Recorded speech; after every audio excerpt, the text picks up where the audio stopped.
సుద్దులు పలికే బల్లి కుడిదిలో పడి చచ్చిందంట. అదేంటి ఈ సామెత కొత్తగా ఉందనుకుంటున్నారా? తాజాగా హైదరాబాద్ లో ఒక డ్రగ్స్ కేసును చూసిన తర్వాత నాకు ఈ మాట చెప్పాలనిపించింది. ఒక డాక్టర్, ఎంతో మందికి వైద్యం చేసే డాక్టర్, ఇతరుల వ్యసనాల్ని మార్చగలిగే డాక్టర్, ఇతరుల ఆరోగ్యాన్ని ఆహార అలవాట్లని మార్చగలిగే డాక్టరే డ్రగ్స్ కు బానిసైపోతే ఆమె ఒకతే కాదు. ఒక సర్వేలో తేలింది ఏంటంటే హైదరాబాద్ లో చాలా మంది డాక్టర్లు డ్రగ్స్ కి, మాదక ద్రవ్యాలకి, మద్యానికి బానిసైపోతున్నారు. సరే టైం పాస్ కు మందాగిరు అనుకోవచ్చు కానీ డ్రగ్స్ ఏంటి ఇలా జీవితంలో? వీళ్ళు కాదా చెప్పాల్సింది, అరే బాబు మీరు డ్రగ్స్ తీసుకుంటే నాశనం అయిపోతారని. ఎందుకు డాక్టర్లు ఈ డ్రగ్స్ వైపు వెళ్తున్నారు? ఎందుకు డాక్టర్లు ఈ డ్రగ్స్ కి బానిసలు అవుతున్నారు? మనతో ఉన్నారు డి అడిక్షన్ లో ఎక్స్పర్ట్ డాక్టర్ వైజే రెడ్డి గారు. చాలా రోజులుగా ఎంతో మంది పేషెంట్స్ కి ఆయన ట్రీట్మెంట్ చేస్తున్నారు. ఆయన దగ్గరకు వచ్చిన వాళ్ళకి డ్రగ్స్ కావచ్చు, మద్యం కావచ్చు, సిగరెట్ కావచ్చు. ఆయనతో మాట్లాడదాం. అసలు ఈ వైద్యులు ఎందుకు ఇలా తయారవుతున్నారు? వైజే రెడ్డి గారు నమస్కారం. నమస్కారం సార్. సార్ ఏంటి సార్, మాకేమో మీరు ఏమైనా రోగం వస్తే పోతారు, మందులు ఇస్తారు, లేకపోతే సూదిస్తారు, ఇంజెక్షన్ ఇస్తారు, ఇది తినొద్దు అది తినొద్దు అని చెప్తారు.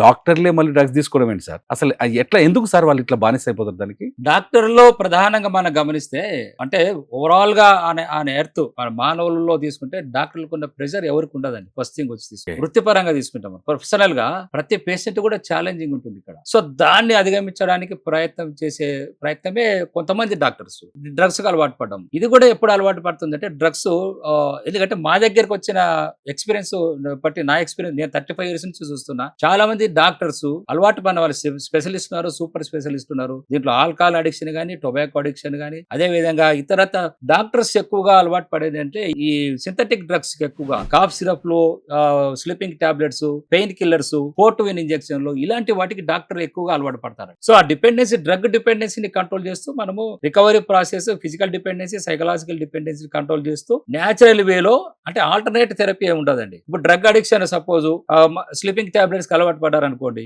లేదా ఫోర్టువిన్ ఇంజెక్షన్లకు అలవాటు పడ్డారు, దాని నుంచి బయటికి రావాలని అంటే దానికి సరి సమానమైన ఏదో మత్తు పదార్థం తీసుకోవాలి. అక్కడ అగైన్ సేమ్ ఇంకొక అడిక్షన్ లోకి వెళ్ళిపోతున్నారు. ఈవెన్ సైక్రియాట్రిక్ దగ్గరికి వెళ్ళినా కూడా వాళ్ళు ఏదో ఒక డ్రగ్, దానికి ఆల్టర్నేట్ డ్రగ్ ప్రిస్క్రైబ్ చేస్తారు దాన్ని అధిగమించడానికి. కానీ మా దగ్గరికి వచ్చే వీళ్ళకి ట్రీట్మెంట్ ఎలా ఇస్తామంటే ఆ డ్రగ్ యొక్క ఇన్ఫ్లుయెన్స్ ఏదైతే ఉందో దాన్ని కంట్రోల్ చేస్తామండి. ఫస్ట్ సపోజ్ ఫోర్టువిన్ ఇంజెక్షన్ ఉందా, స్లీపింగ్ టాబ్లెట్స్ ఉందా, గంజాయి ఉందా, కొకైన్ ఉందా, హెయిర్ ఆయిల్ ఉందా, ఆల్కహాల్, స్మోకింగ్, దాని ఫిజికల్ డిపెండెన్సీని, సైకలాజికల్ డిపెండెన్సీని కంట్రోల్ చేస్తూ, విత్డ్రావల్ సింప్టమ్స్ కంట్రోల్ చేస్తూ దాని నుంచి బయటికి తీసుకురావడానికి మేము హోమియోపతి మెడిసిన్ ఇస్తాం. The best treatment. ఆల్టర్నేటివ్ థెరపీలో మనం తీసుకుంటే అలోపతి తర్వాత, అంటే ఎమర్జెన్సీలో అలోపతి తప్పదు, కానీ క్రానిక్ డిసీజెస్ ఇవన్నీ కూడా డాక్టర్లకు తెలుసు. చాలా మంది డాక్టర్లకు వాళ్ళకు role of the de addiction in homeopathy తెలుసు. చాలా మంది తెలిసిన వాళ్ళందరూ మా దగ్గర ట్రీట్మెంట్ వస్తున్నారు. ఎందుకంటే చాలా మంది ఆన్లైన్ లో కన్సల్ట్ అవుతారు. సో కొంతమంది క్లినిక్ వచ్చి కూడా పర్సనల్ గా కన్సల్ట్ అయ్యి కూడా మెడిసిన్ తీసుకుని వెళ్ళి వాడుతున్నారండి. ఒక తెలుసో తెలియకో అలవాటు పడుతున్నారు. దీనికి ప్రాథమికంగా చూస్తే చాలా మంది దాదాపు 50-60% పాజిటివిటీలో లవ్ ఫెయిల్యూర్ కూడా ఒక కారణం అండి. చదువుకునే టైంలో పీర్ గ్రూప్స్ ప్రెజర్ ఒకటి, అంటే అందరు తాగుతున్నారు కాబట్టి తాగడం ఒకటి, మెడికల్ సీట్ రావడమే చాలా ఛాలెంజింగ్ విషయం. అలాంటిది ఉన్నతమైన చదువు అని అనుకుంటే మనం దాంట్లోకి వచ్చిన తర్వాత స్టూడెంట్ టైంలో కొంత స్ట్రెస్ అయిన ఉంటుంది, అది కామన్ గా ఉంటుంది. సో అదే విధంగా మరి పీర్ గ్రూప్ ప్రెజర్స్ అందరూ అలకరించడము, తర్వాత ఎక్కువ శాతం లవ్ ఫెయిల్యూర్స్. ఈ మెడికల్ లో లవ్ ఫెయిల్యూర్స్ ఎక్కువ ఉండడం వల్ల నా దగ్గరకు వచ్చిన పేషెంట్ల హిస్టరీలో చూస్తే దాదాపు 60% మంది లవ్ ఫెయిల్యూర్ డాక్టర్ లో ఉంది. సో అది కూడా ఒక రీజన్ అవుతుంది ఇక్కడ ట్రిగ్గర్ కావడానికి, అడిక్షన్ సైడ్. సో ఇవన్నీ కవర్ చేస్తూ మనం డి అడిక్షన్ ట్రీట్మెంట్ చేయడం వల్ల, సో డాక్టర్లు ఎందుకు లైక్ చేస్తారు? సామాన్య మానవులు మీరు వచ్చి లైక్ చేయడం మీరు, డాక్టర్ ఒక డాక్టర్ కానీ డాక్టర్లు వాళ్ళు అనుకుంటారు కదా సార్, అంటే ఒకవేళ డి అడిక్షన్ దీని బయట నుంచి ఈజీగా నేను రాగలను, నేనే డాక్టర్ని, నాకు నేను వైద్యం చేసుకోగలను అనుకుంటారు కదా. ఇది సాధ్యమైద్దా? వాళ్ళు కాదా? సాధ్యం అవుతుంది. ఎప్పుడంటే ఇప్పుడు సపోజ్ ఒక స్లీపింగ్ టాబ్లెట్ అలవాటు పడారు డాక్టర్, 60 స్లీపింగ్ టాబ్లెట్ వేసుకుంటాడు. ఒక ఎగ్జాంపుల్ నా దగ్గర వచ్చిన డాక్టర్ చెప్తున్నా, స్పెషలిస్ట్ 60 స్లీపింగ్ టాబ్లెట్ వేసుకుంటాడు, లేదా ఫోర్టువిన్ ఇంజెక్షన్లు వేసుకుంటాడు 4-5, లేదా కాఫ్ సిరప్లు తాగుతాడు. సో దొరికే మందులే వాళ్ళకి రెడీగా ఉండేది. డాక్టర్లకి ఎందుకు సార్, వాళ్ళ మందులు వాళ్ళ డ్రగ్స్ కింద డాక్టర్లు గానీ, ఇక్కడ మెడికల్ స్టాఫ్ గానీ, స్టాఫ్ నర్స్ గానీ, వార్డ్ బాయ్స్ గానీ, సో మెడికల్ షాప్ ఓనర్స్ కూడా.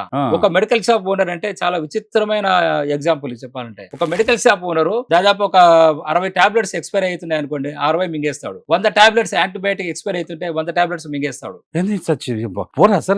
అడిక్షన్ దాదాపు 30 years నుంచి ఉంది. సో అంత కానీ ఇక్కడ కాఫ్ సిరప్ లో 5 ఉన్నాయి, 5 కాఫ్ సిరప్లు ఎక్స్పైర్డ్ అవుతున్నాయంటే అవి తాగేస్తాడు. దగ్గర ఎక్స్పైరీ డేట్ దగ్గర ఉండే తాగేస్తాడు. అవి లేకపోతే ఫ్రెష్ స్టాక్ ఏదో ఉంటే అది తాగేస్తుంటాడు.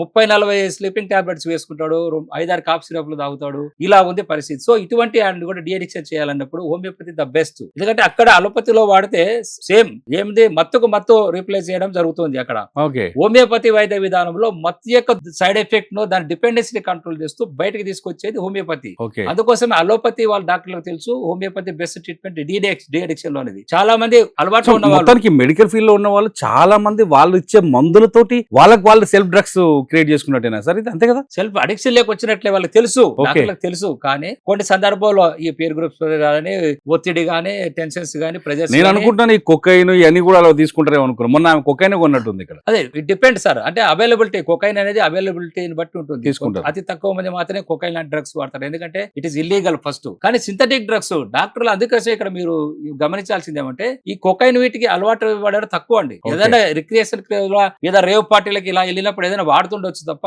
ఇక్కడ సింథటిక్ డ్రగ్స్ ఉన్నప్పుడు ఇట్స్ లీగల్. అంటే అవైలబుల్ ఉంటుంది, అవైలబుల్ డాక్టర్ పక్కన ఉంటుంది, 24 గంటల చేతుల్లో ఉంటే తీసి వాడతారు. అదే మనం పోయి ఒక 10 స్లీపింగ్ టాబ్లెట్స్ అడిగామనుకోండి, లేదా ఫోటో ఇంజెక్షన్ అడగండి, ప్రిస్క్రిప్షన్ లేదు ఇవ్వరు. అంటే అఫ్ కోర్స్ అడిక్షన్ అయిన వాళ్ళకి ఇస్తారు. వాళ్ళు మెడికల్ షాప్ వాళ్ళకు ఆ గ్రూప్ వాళ్ళకి అడిక్షన్ తెలుసు కాబట్టి వీడు కొంటాడని డబుల్ ట్రిబుల్ లో వాడు బ్లాక్ లో అమ్మేస్తాడు. సరే డాక్టర్లకి మీరు ఒకవేళ సరే ఇట్లాంటి డాక్టర్లు ఏం చేస్తారంటే ట్రీట్మెంట్ తీసుకోలేరు, లేకపోతే సొంతంగా ఆ మంది వేసుకోపోయి ఈ మందే వేసుకుంటారు. మళ్ళీ ఇట్లాంటి వాళ్ళకి మీరు సీక్రెట్ గా ఇస్తారా ట్రీట్మెంట్? ఎలా ఇస్తారు ఇది? ఫస్ట్ డాక్టర్లు చాలా మంది సెల్ఫ్ అప్రోచ్ అవుతారండి. ఫస్ట్ మనకు క్లినిక్ రావడం జరుగుతుంది, లేదా ఆన్లైన్ లో ఫోన్ నంబర్ తీసుకొని అపాయింట్మెంట్ తీసుకొని కన్సల్ట్ అవుతారు. వాళ్ళు కొంతమంది డాక్టర్లు అని కూడా చెప్పరు, కానీ వాళ్ళ ప్రజెంటేషన్, వాళ్ళ ప్రొనౌన్సియేషన్, వర్డ్స్ ప్రొనౌన్సియేషన్ ఇది తెలిసి మాకు తెలిసిపోతుంది. తర్వాత రికవరీ అయిన తర్వాత కొంతమంది డాక్టర్ గారు మీరు నా గురించి తెలియదు, ఐఎమ్ సో అండ్ సో అని చెప్తారు పెద్ద పెద్ద డాక్టర్లు. De addiction treatment, homeopathy de addiction treatment అనేది అలోపతి డాక్టర్ తెలుసు. ఎందుకు అక్కడ డిపెండెన్స్ ఎక్కువగా ఉంటుంది, రియాక్షన్స్ ఎక్కువ ఉంటాయి. హోమియోపతిలో రియాక్షన్స్ ఉండవు. ఓకే. సో ఆ level no side effects. Okay sir, మీ అపాయింట్మెంట్ ని బుక్ చేసుకున్న వాళ్ళలో డాక్టర్లే ఉన్నారా, పొలిటీషియన్స్, లేకపోతే మీరు చెప్పినట్టుగా సినిమా యాక్టర్లు అందరూ ఉన్నారా? మా దగ్గరకు వచ్చిన వాళ్ళలో అన్ని రకాల ఫీల్డ్ లో వాళ్ళు ఉన్నారండి. డాక్టర్స్, ఇప్పుడు సబ్జెక్ట్ డాక్టర్స్ కాబట్టి డాక్టర్స్, మెడికల్ డిపార్ట్మెంట్ వాళ్ళు, స్టాఫ్ నర్సులు, బాయ్స్, వార్డ్ బాయ్స్ కానీ అన్ని రకాల డాక్టర్స్ ఉన్నారు, మెడికల్ స్టాఫ్ వాళ్ళు ఇట్లా. సో పొలిటీషియన్స్, ఎమ్మెల్యేలు కొడుకులు, ఎంపీ కొడుకులు వాళ్ళు కూడా ఉన్నారు. తర్వాత సినీ ఫీల్డ్ కు సంబంధించిన వాళ్ళు కూడా చాలా మంది ఉన్నారు, పెద్ద పెద్ద వాళ్ళు ఉన్నారు. కోటీశ్వరులు కూడా వాళ్ళు ఒక అలవాటు పడి దానికి బయటికి రాలేక ఎక్కడెక్కడో వెళ్ళి లక్షల రూపాయలు ఖర్చు పెట్టుకుంటున్నారు. అలా అవసరం లేదండి, ఎక్కడో వెళ్లాల్సిన అవసరం లేదు. ఒక జగపతి బాబు గారు కూడా అక్కడ సిగరెట్ మానుకోవడానికి వెళ్ళి 25 లక్షలు ఖర్చు పెట్టుకున్నారని చెప్పాడు. అదే మా దగ్గరకు వస్తే 10, 20 వేలు, 30 వేలు సిగరెట్లు కంప్లీట్ క్లోజ్ చేసేస్తాం. ఏ అడిక్షన్ ఉన్నా కూడా సింపుల్ తక్కువ ఖర్చుతోనే ఎక్కువ రిజల్ట్ ఉంటుంది, ప్రొలాంగ్ రిజల్ట్ ఉంటుంది. హ్యాపీ లైఫ్ లీడ్ చేయడానికి వాటి దుష్పరిణామాలు తగ్గించడమే అడిక్షన్ మానుకోవడమే కాకుండా అడిక్షన్ డిపెండెన్సీని మనము రికవర్ చేస్తున్నాము, దాని సైడ్ ఎఫెక్ట్స్ రికవర్ చేస్తున్నాం. కాబట్టి వాళ్ళు హెల్తీగా, ఆరోగ్యంగా ఎక్కువ కాలం జీవించే అవకాశం కూడా ఈ హోమియో డి అడిక్షన్ ట్రీట్మెంట్ ద్వారా ఉంటుంది.